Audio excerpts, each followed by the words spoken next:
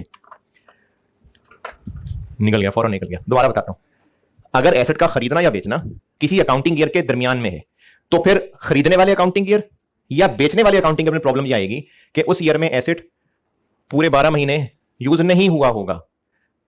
मेरे अल्फाज समझ आ रहे हैं? अगर एसेट का खरीदना या बेचना किसी अकाउंटिंग ईयर के दरमियान में है, तो पहले खरीदे हुए साल वाले में और बेचे हुए वाले साल में एसेट पूरा 12 महीने नहीं हुआ होगा इस्तेमाल, तो डेप्रिसिएशन की मैचिंग को ठीक करने के लिए फिर चार्ज पॉलिसी है।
समझा लिया अपने आपको? इस मसले के दो हल हैं। एक हल कहलाता है मंथली बेसिस, और आपने शायद इसके लिए ना प्रोपोर्शनेट बेसिस भी को नाम पढ़ा हो, टाइम प्रोपोर्शनेट, तो इसको टाइम प्रोपोर्शनेट भी कह सकते हैं, टाइम प्रोपोर्शनेट। और एक होता है फुल ईयर बेसिस।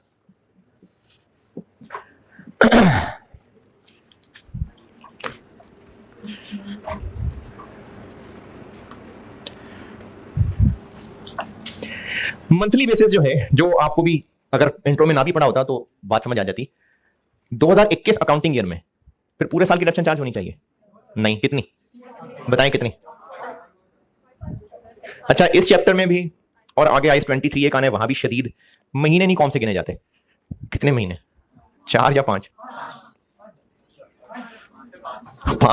5। तो 5 महीने की इधर, पूरा साल इधर, पूरा साल है ना, पूरा साल 7 महीने। तो मंथली बेसिस ये है कि जिस अकाउंटिंग ईयर में एसेट जितना अरसा इस्तेमाल में रहा है, बस उतने महीने की डिडक्शन कर लें।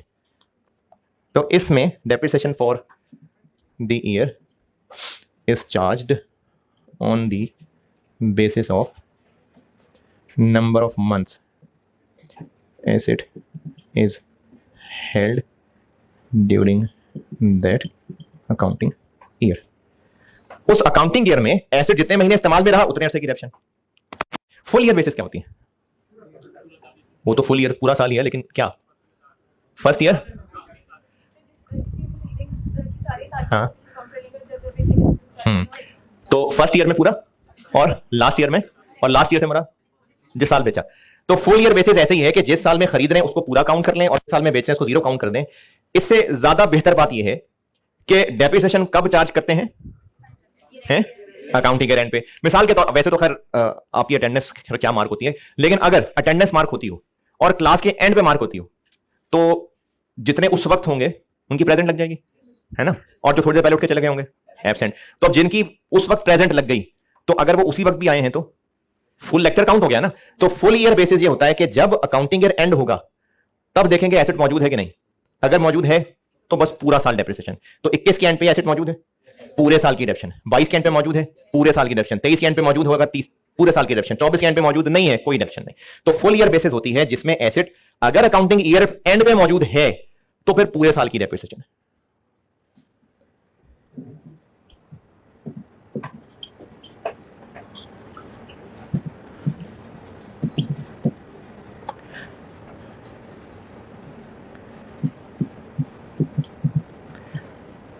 उस अकाउंटिंग ईयर एंड पे अगर एसेट मौजूद है तो पूरे साल की डेप्रिसिएशन। अच्छा, अब अंडरस्टूड बात है, इसमें लिख नहीं रहा मैं, अंडरस्टूड बात है। और अगर मौजूद नहीं है तो, अगर ईयर एंड पे मौजूद नहीं है तो फिर कोई डेप्रिसिएशन नहीं, तो पूरी डेप्रिसिएशन चार्ज करेंगे अगर एंड पे मौजूद है तो। और इन दोनों में से ज्यादा बेहतर मैचिंग किसमें है? हाँ, तो इसलिए ना बाय डिफॉल्ट यही होता है। कुछ सवालों में यह भी कहा होता है इसलिए बता रहा हूं, वरना बाय डिफॉल्ट यही होता है।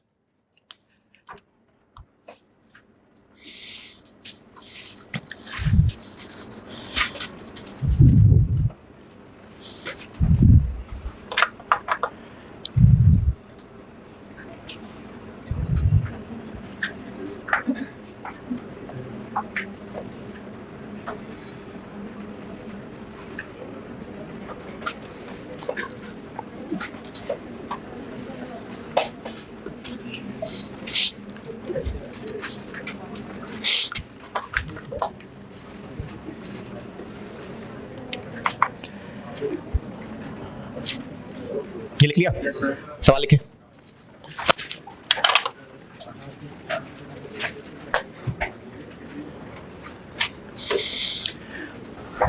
Cost of asset, cost of asset.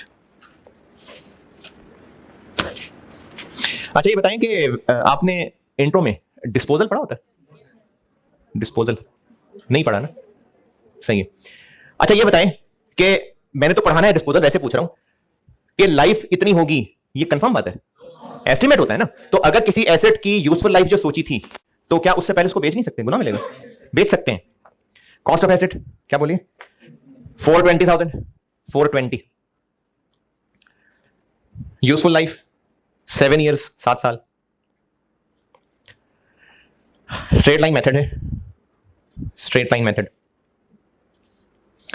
और date of purchase, date of purchase 1 मई 2020, 1 मई 2020। अकाउंटिंग ईयर जुलाई से जून है, अकाउंटिंग ईयर जुलाई से जून है।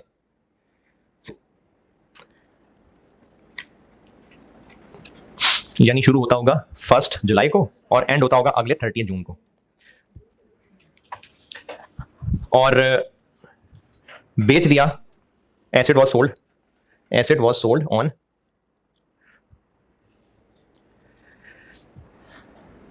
31 जनवरी 2023, 2023। अच्छा, ये बात अगर पता है तो ठीक है, अगर नहीं पता तो समझ लें। जब हम वैसे कोई ईयर बोल रहे होते हैं, कैलेंडर ईयर कह रहे हैं, जैसे 2023 है, तो ये 1 जनवरी 23 को शुरू होकर 31 दिसंबर 23 को खत्म होगा, ये तो सिंपल है। लेकिन अकाउंटिंग ईयर जरूरी है कि कैलेंडर ईयर से मैच करता है। जैसे अगर मैंने जुलाई से जून कहा है, तो 1 जुलाई 22 को जो अकाउंटिंग ईयर शुरू होगा वो कब खत्म होगा? अब इस अकाउंटिंग ईयर, टैक्स पढ़ ले, इस ईयर को अगर कोई नंबर पहचान देनी है कि ये ईयर 2000, तो क्या बोलेंगे इसको? ईयर 2022 है या ईयर 2023 है? वैसे तो ये भी कह सकते हैं, ऐसे भी कह सकते हैं, लेकिन अगर इनमें से एक ही यूज करना है, नहीं टैक्स तो वैसे ही पूछ रहा था, टैक्स नहीं पूछ रहा। अकाउंटिंग ईयर क्या कहलाएगा? 2023। तो अकाउंटिंग ईयर कैलेंडर ईयर से अगर डिफरेंट होता है तो उसके एड्रेस में 2 ईयर आ जाते हैं ना, लेकिन उसको लेबल उस ईयर का मिलता है जिसमें वो एंड होता है। तो आपसे रिक्वायर्ड है अभी आर भी नहीं बताई तो 0 है, रिक्वायर्ड है डेप्रिसिएशन एक्सपेंस फॉर 2020, 2021, 2022, 2023, चारों अलग, 20, 21, 22, 23। If depreciation is charged, if depreciation is charged on, अब ऑन के बाद part a full year basis और पार्ट बी मंथली बेसिस, यानी 8 डेप्रिसिएशन पूछ रहा हूं आपसे, करें।